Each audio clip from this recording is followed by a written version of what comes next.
মধ্যপ্রাচ্যের সংঘাত থামানোর জন্য পাকিস্তানে অনুষ্ঠিত হওয়া আমেরিকা এবং ইরানের মধ্যকার বহুল প্রতীক্ষিত শান্তি আলোচনা চরমভাবে ব্যর্থ হয়েছে। কোনো চুক্তি ছাড়াই এই সম্পূর্ণ খালি হাতে ওয়াশিংটনে ফিরে গেছেন মার্কিন ভাইস প্রেসিডেন্ট জেডি ভ্যান্স। কেন টানা ২১ ঘণ্টার এই ম্যারাথন আলোচনায় ব্যর্থ হল? এই শান্তি আলোচনায় ব্যর্থ হওয়ার পেছনের সবচেয়ে বড় কারণ হল আমেরিকার আকাশচুম্বী দাম্ভিকতা এবং অবাস্তব প্রত্যাশা। আমেরিকান প্রতিনিধি দলটি ইসলামাবাদে এসেছিল সম্পূর্ণ একটি ভুল ধারণা নিয়ে। তারা ভেবেছিল যুদ্ধে তারা জিতে গেছে এবং বিজয়ী পরাশক্তি হিসেবেই তারা এখন টেবিলে বসে ঠিক করে দিবে যে ইরান তাদের নিজেদের দেশ, নিজেদের সামরিক বাহিনী এবং নিজেদের ভবিষ্যৎ নিয়ে কি করতে পারবে আর কি করতে পারবে না। প্রেসিডেন্ট ডোনাল্ড ট্রাম্প এই অত্যন্ত স্পর্শকাতর আলোচনার জন্য এমন এক অদ্ভুত দল পাঠিয়েছিলেন যা আন্তর্জাতিক মহলে রীতিমতো বিস্ময় তৈরি করেছেন। তিনি তার ব্যক্তিগত উপদেষ্টা, যিনি মূলত একজন আমেরিকান রিয়েল এস্টেট ডেভেলপার, সেই স্টিভ উইটকফ এবং নিজের জামাই জ্যারেড কুশনারকে এই বিশাল কূটনৈতিক মিশনে পাঠিয়েছিলেন। তাদের আচরণ ছিল অনেকটা বিজয়ী জমিদারের মতো, যারা পরাজিত প্রজাদের জমি ভাগাভাগি করতে এসেছে। কিন্তু আলোচনার টেবিলে বসে আমেরিকানরা বুঝতে পারে যে ইরান কোনো রিয়েল এস্টেট প্রজেক্ট নয় যাকে চাইলেই কিনে নেওয়া যায়। ইরানের পার্লামেন্ট স্পিকার এবং প্রাক্তন দুর্ধর্ষ সামরিক কর্মকর্তা মোহাম্মদ বাগের গালিবাফ, বর্তমান পররাষ্ট্রমন্ত্রী আব্বাস আরাগাচি এবং ঝানু কূটনীতিক আলী বাগের নেতৃত্বে ইরানি আলোচক দলটি প্রায় ২১ ঘণ্টা ধরে যুক্তরাষ্ট্রের সাথে নিবিড় এবং রুদ্ধার আলোচনা করে। এই ২১ ঘণ্টার ম্যারাথন স্নায়ুযুদ্ধে ইরানি প্রতিনিধিরা যুক্তরাষ্ট্রের চোখের দিকে তাকিয়ে রাজনৈতিক, সামরিক এবং শান্তিপূর্ণ পারমাণবিক ক্ষেত্রে নিজেদের মৌলিক অধিকার অত্যন্ত দৃঢ়ভাবে প্রতিষ্ঠা করার চেষ্টা করে। যুক্তরাষ্ট্র মূলত এমন কিছু অতিরিক্ত এবং অযৌক্তিক দাবি নিয়ে এসেছিল যা তারা গত কয়েক মাসের সংঘাত বা যুদ্ধক্ষেত্রে সামরিক শক্তি প্রয়োগ করাও অর্জন করতে পারে। আমেরিকা চেয়েছিল ইরান যেন বিশ্বের সবচেয়ে স্ট্র্যাটেজিক রুট হরমুজ প্রণালীতে নিজেদের নিয়ন্ত্রণ ছেড়ে দিয়ে আমেরিকার আধিপত্য মেনে নেয় এবং নিজেদের পারমাণবিক উপকরণগুলো সম্পূর্ণ অপসারণ করে ফেলে। কিন্তু ইরান অত্যন্ত সফলভাবে এই হাস্যকর দাবিগুলো প্রতিহত করেছে।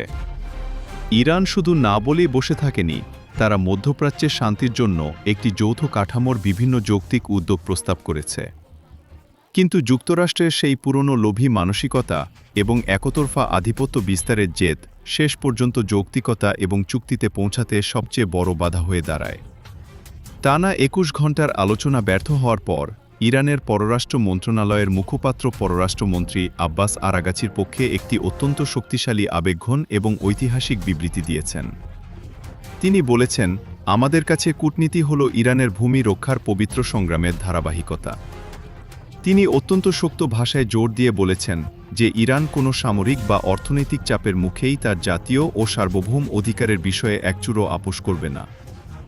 একই সাথে এই জটিল এবং হাই প্রোফাইল শান্তি আলোচনার আয়োজন এবং প্রক্রিয়াটিকে সমর্থন করার জন্য ইরান আনুষ্ঠানিকভাবে মিত্ররাষ্ট্র পাকিস্তানকে ধন্যবাদ জানিয়েছে। অন্যদিকে ইসলামাবাদে দীর্ঘ আলোচনা শেষে মার্কিন vice president JD Vance Pakistan ত্যাগ করার আগে চরম হতাশা এবং কিছুটা প্রচ্ছন্ন হুমকির সুরে আলোচনার ফলাফল এবং যুক্তরাষ্ট্রের অবস্থান তুলে ধরেন। তিনি বলেন, ওয়াশিংটন একটি সমঝোতার পদ্ধতি বিষয়ে ইরানের সাথে তাদের চূড়ান্ত এবং সর্বোত্তম প্রস্তাব ভাগ করে নিয়েছে। ভ্যান্স অত্যন্ত দম্ভের সাথে বলেন, দেখা যাক ইরানিরা তা গ্রহণ করে কিনা। জেডি ভ্যান্স তার বিদায়ী প্রেস ব্রিফিংয়ে এই আলোচনা সম্পর্কে আরও বেশ কিছু চাঞ্চল্যকর তথ্য দিয়েছেন। তিনি স্বীকার করেছেন যে ইরানের সাথে ২১ ঘণ্টা ধরে একটি সারগর্ভ আলোচনা বা সাবস্টেন্সিভ টক্স হয়েছে, কিন্তু কোনো চুক্তিতে পৌঁছাতে না পারাকে তিনি যুক্তরাষ্ট্রের চেয়ে ইরানের জন্য অনেক বেশি খারাপ খবর হিসেবে আখ্যা দিয়ে মূলত এক ধরনের মনস্তাত্ত্বিক চাপ বা সাইকোলজিক্যাল গেম খেলার চেষ্টা করছেন। তিনি জানান, যুক্তরাষ্ট্র স্পষ্ট কিছু অলঙ্ঘনীয় শর্ত বা রেডলাইন তুলে ধরেছিল যা ইরান গ্রহণ না করার সিদ্ধান্ত নিয়েছে।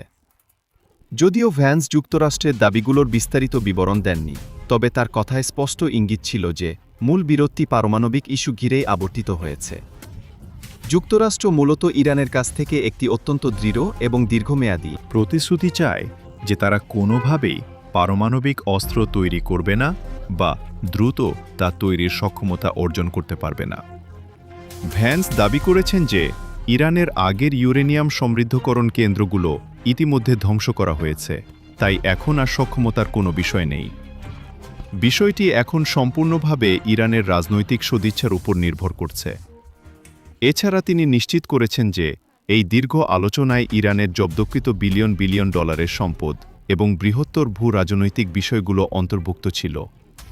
কিন্তু শেষ পর্যন্ত কোনো যুগগান্তকারী অগ্রগতি সাধিত হয়নি। জে ডিফেন্স নিজেকে ডিফেন্ড করে বলেছেন যে যুক্তরাষ্ট্র অত্যন্ত নমনীয় এবং সৎ উদ্দেশ্যেই এই আলোচনা করছিল, তবে তারা নিজেদের মূল শর্তগুলোর জায়গা থেকে সরবে না। পুরো ২১ ঘণ্টার আলোচনা জুড়েই মার্কিন কর্মকর্তারা ওয়াশিংটনে ডোনাল্ড ট্রাম্প এবং তার জাতীয় নিরাপত্তা দলের সাথে সার্বক্ষণিক যোগাযোগে ছিলেন। এই ২১ ঘণ্টার মধ্যে ট্রাম্প ৬বার কথা বলেছেন তার প্রতিনিধি দলের সাথে। কিন্তু শেষ পর্যন্ত ট্রাম্পের এই রিয়াল এস্টেট স্টাইলে ডিল মেকিং বা চুক্তি করার কৌশল ইরানের মতো হাজার হাজার বছরের পুরনো সভ্যতার সামনে দোপে টেকেনি। এই ব্যর্থ আলোচনার পর মধ্যপ্রাচ্য এবং বিশ্ব রাজনীতির সমীকরণ এক ভয়ঙ্কর খাদের কিনারে এসে দাঁড়িয়েছে। আমেরিকা হয়তো ভেবেছিল তারা অর্থনৈতিক অবরোধ আর সামরিক চোখ রাঙানি দিয়ে ইরানকে নিজেদের ছকে বন্দী করে ফেলবে। কিন্তু ইরান দেখিয়ে দিল যে বহুমেরুর এই নতুন বিশ্বে আমেরিকার একছত্র মাতব্বরি আর চলবে না। জে ডিফেন্সের এই take it or leave it বা চূড়ান্ত প্রস্তাব ইরান যদি পুরোপুরি প্রত্যাখ্যান করে, তবে আগামী দিনে হরমুজ প্রণালী বা পুরো মধ্যপ্রাচ্য জুড়ে যুদ্ধের দাবানল আরও তীব্র হওয়ার আশঙ্কা রয়েছে, যার চরম মূল্য দিতে হবে বিশ্ব অর্থনীতিকে। তবে আমেরিকার এসব প্রস্তাব না মানার পেছনে ইরানের আরেকটি বড় কনফিডেন্সের জায়গা আছে। তা হল, আপনারা ইতিমধ্যে শুনেছেন যে চাইনিজ অনেক ধরনের অস্ত্র ইরানে পাঠানো হচ্ছে, বিশেষ করে আকাশ প্রতিরক্ষা ব্যবস্থা। দর্শক, বিষয়টিকে আপনি কিভাবে দেখছেন জানান মন্তব্যের ঘরে। আর এই চ্যানেলে নতুন হলে অবশ্যই সাবস্ক্রাইব করে বেল আইকনটি বাজিয়ে রাখুন।